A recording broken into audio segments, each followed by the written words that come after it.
Hello everyone, and welcome back to Siege Tales. Thank you so much for joining me for part 2 of Amara's story, titled The Hospital's Error. I truly appreciate everyone who watched part 1 and all the short episodes. Your support means the world. If you happen to miss the first part, don't worry. You can find the full video in my playlist called Amara's Story to get all caught up. Now please, sit back, relax, and let's continue this incredible journey together. Amara believed the nightmare was finally over. The doctor had been arrested. The nurses were in handcuffs. The hospital scandal had exploded online, and everyone was talking about it. A beautiful 2-year-old girl slept soundly beside her, so innocent, so warm, a child who called her mama. But somewhere out there, her biological son was growing up in another home, with another family. And the most unsettling part of it all, someone knew exactly where he was, and had kept that secret for years. After the arrests, it seemed like the world moved on. The headlines faded. Social media found its next big story. But inside Amara's home, time felt frozen. Every laugh from the little girl stirred a storm of emotions inside her. Every milestone, her first words, her first steps brought a wave of quiet, painful questions. Amara loved this child. She truly, deeply loved her. But that love couldn't silence the thought that haunted her every single night. Where is my son? The police kept reassuring her, please be patient. These investigations take time. But how could she be patient? Amara had already waited 3 long years just to become a mother. The idea of waiting again felt completely impossible.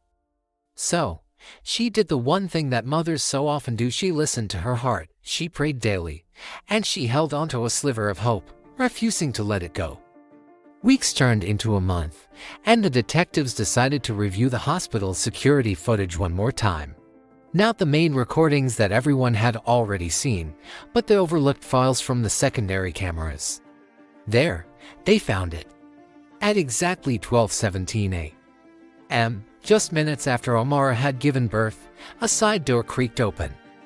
A nurse appeared on the screen, her face covered, her movements swift and cautious. In her arms, she held a newborn baby. The baby was cleaned and carefully wrapped.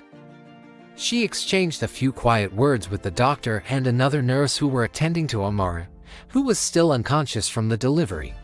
Moments later, the nurse with the baby walked down a restricted corridor, a place she wasn't supposed to be. Then, she vanished from the camera's view. The detectives in the viewing room fell silent. One of them finally murmured, "That child never returned to the ward."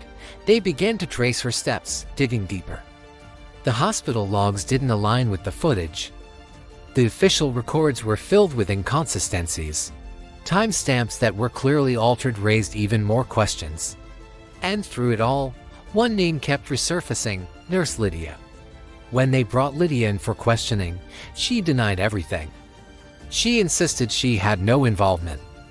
But after hours of relentless questioning, emotional appeals from the detectives, and the undeniable weight of the evidence they presented, she finally broke. She cried. She prayed. And then she admitted, "I was just following instructions." The detectives laid everything out for her, frame by frame, record by record, truth by undeniable truth. Her voice trembled as she finally explained what had happened. Some families, they specifically wanted sons, she said quietly, her voice barely a whisper. Others didn't mind the gender.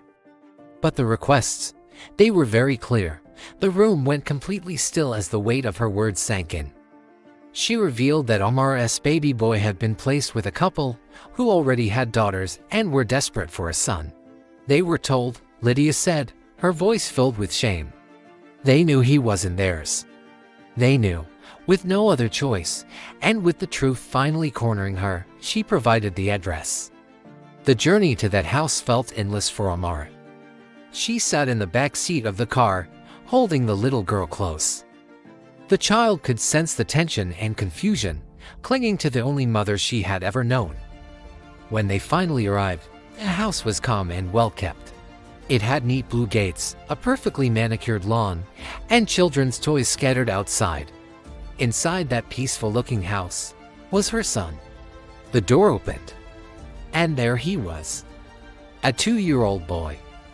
He had bright, curious eyes and a smile that felt instantly familiar, a smile that mirrored her own.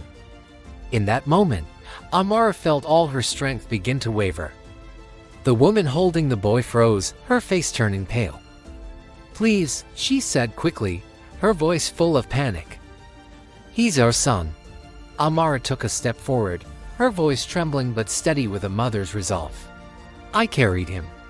I brought him into this world. And I have been searching for him every single day since."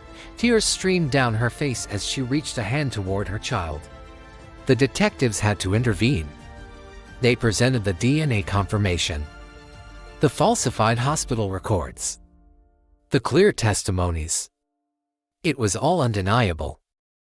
The man of the house sat down slowly, completely overwhelmed by the truth he could no longer escape. They had known. They had accepted the situation. And for 2 years, they had chosen silence. As officers began to guide them away for questioning, the little boy started to cry, reaching out for the only caregiver he had ever known. It was in that painful moment that Amara understood something deeply. A reunion is not always joyful at first. Sometimes, it is complicated, emotional, and heartbreakingly real. In the days that followed, the little girl Amara had been raising was finally reunited with her own biological family. There were so many tears, but they were tears of relief and joy. Another family was finally beginning its own journey of healing. Amara watched it all unfold quietly. 2 children, 2 mothers, one corrupt system that had failed them all. For a brief, surreal moment, Amara found herself sitting between both children, the precious girl she had raised and the long-lost boy she had searched for. Her heart expanded in ways she never could have imagined, filled with love for them both. The court proceedings were swift. The doctor lost his license. The nurses involved faced serious legal consequences. Everyone who played a part was held accountable for their actions, and the hospital was permanently closed down. The story sent a powerful message far and wide: no hidden truth stays buried forever. Years later, Amara still keeps in touch with the little girl and her family. Because love doesn't just disappear when the truth comes to light. In the end, she didn't lose a child. She uncovered a painful truth, and that truth changed many lives for the better. Some stories are incredibly painful. Some answers take years to find. But this story proves that there is no bond on earth stronger than a mother's determination. There are so many powerful lessons we can take from Amara's story. First, trust carefully. Not everyone who smiles at you or holds a position of authority has your best interests at heart. Second, your intuition is a powerful gift. If something feels wrong, don't ignore it. Keep asking questions. Keep searching for answers. And finally, hope is not just a feeling, it's an action. It's the decision to keep fighting for the truth, even when it feels impossible. Thank you all so much for watching, for your wonderful comments, your likes, and your shares. Your engagement truly makes this community special.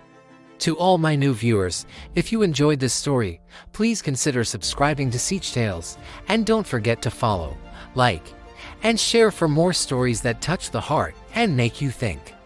Until next time.